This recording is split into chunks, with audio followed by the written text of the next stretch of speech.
Kanjuruhan, kerajaan tertua di Jawa Timur.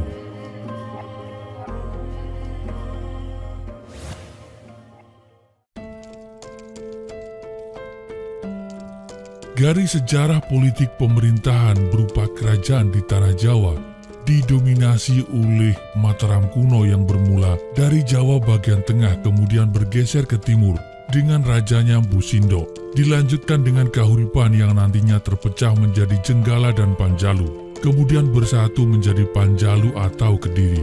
Pasca Panjalu muncul Tumapel, selanjutnya Majapahit, kemudian bergeser kembali ke Jawa bagian tengah, Mataram Islam. Inilah warna timeline sejarah kita.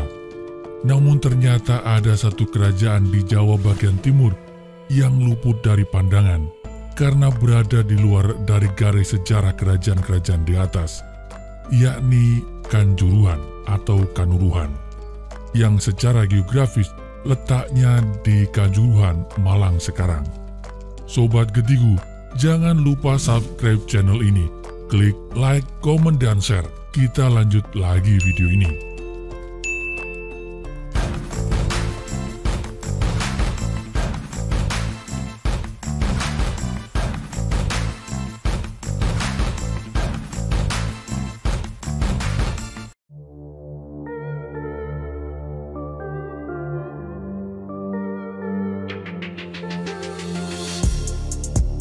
Eksistensi kerajaan Kanjuruhan ditunjukkan oleh prasasti Dinoyo. Dinamakan demikian karena ditemukan di desa Dinoyo, kecamatan Luwukwaru, sekitar 5 km sebelah barat dari pusat kota Malang.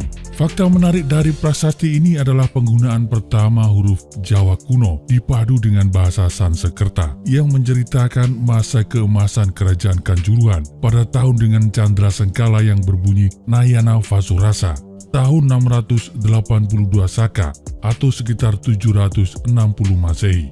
Peninggalan lain yang menunjukkan eksistensi kerajaan Kanjuruhan pada masa lampau adalah Candi Badut yang dikenal sebagai Candi Liswa, berlokasi di Desa Karangbesuki, Dau, Malang, Jawa Timur. Kanjuruhan adalah pusat kerajaan yang dipimpin oleh raja bernama Dewa Simha. Diceritakan Dewa Simha memerintah keraton yang amat besar, yang disucikan oleh api Sang Siwa. Pada masa pemerintahannya, Dewa Simha mendirikan sebuah tempat pemujaan untuk penghormatan terhadap Dewa Siwa berupa Arca Maharsi Agastya yang terdapat di Candi Badut di kota Malang. Dalam candi yang dibangunnya tersebut berisi sebuah lingga dan arca putih Keswara yang merupakan lambang Agastya yang selalu digambarkan sebagai Siwa dalam wujudnya seperti Maha Guru. Dewa Simha berputra Liswa, ada juga yang membaca dengan Limwa. Setelah memerintah menggantikan ayahnya menjadi raja bergelar Gajayana.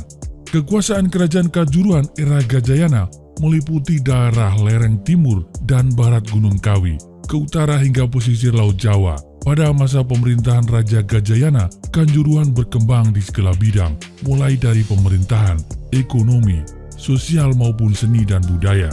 Keamanan negeri terjamin, tidak ada peperangan, jarang terjadi pencurian dan perampokan karena raja selalu bertindak tegas sesuai dengan hukum yang berlaku. Raja Gajayana memiliki seorang putri bernama Utejana sebagai pewaris tahta kerajaan Kanjuruhan. Ia dijodohkan dengan pangeran dari Parade bernama Pangeran Jarania. Keduanya menikah kemudian memerintah kerajaan Kanjuruhan sepeninggal Gajayana. Dan demikianlah seterusnya secara turun-temurun, kerajaan Kanjuruhan diperintah oleh raja-raja keturunan Raja Dewa Singa dan Gajayana. 847 Masehi, kerajaan Mataram kuno di Jawa bagian tengah diperintah oleh Sri Maharaja Rakai Pikatan Dyah Saladu. Pada waktu itu, Mataram kuno memperluas wilayah kerajaannya. Ekspansi dan kekuasaan dilakukan melalui penaklukan serta persahabatan. Perluasan kerajaan Mataram kuno sampai ke Jawa bagian timur. Kerajaan Kanjuruhan saat itu praktis di bawah kekuasaan kerajaan Mataram kuno. Di dalam struktur pemerintahan kerajaan Mataram kuno, era pemerintahan Dyah Balitung, Raja Kanjuruhan dikenal dengan sebutan Rakrian Kanuruhan, yang berarti penguasa daerah di Kanuruhan atau Kanjuruhan. Ketika kerajaan Mataram kuno diperintah oleh Sri Maharaja Rakai Watu Kuradyah Balitung, pada saat itu pula ditemukan jejak Raja Kanjuruhan menyumbangkan sebuah bangunan candi Perwara pengiring di komplek Candi Prambanan yang dibangun oleh Sri Maharaja Rakai Pikatan tahun 856 Masehi.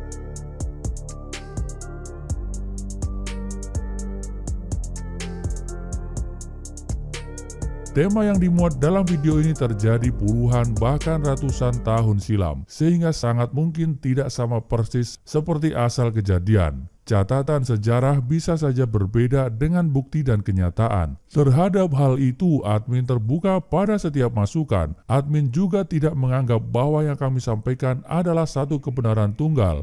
Admin menerima setiap kemungkinan dan masukan. Terhadap figur dan tokoh yang diceritakan, admin berlepas pandang dalam menilai, menghakimi maupun menghukumi. Kami memegang kaidah, "Wa ma jara baina sahabi naskutu." Seluruh yang terjadi antara para sahabat sengaja kami perluas, artinya jadi sejarah secara umum. Kami diam, tidak ikut campur, tidak membahas. Di mata admin, masa lampau dan seluruh dinamika di dalamnya adalah hikmah. Terima kasih. Salam hangat. Assalamualaikum warahmatullahi wabarakatuh.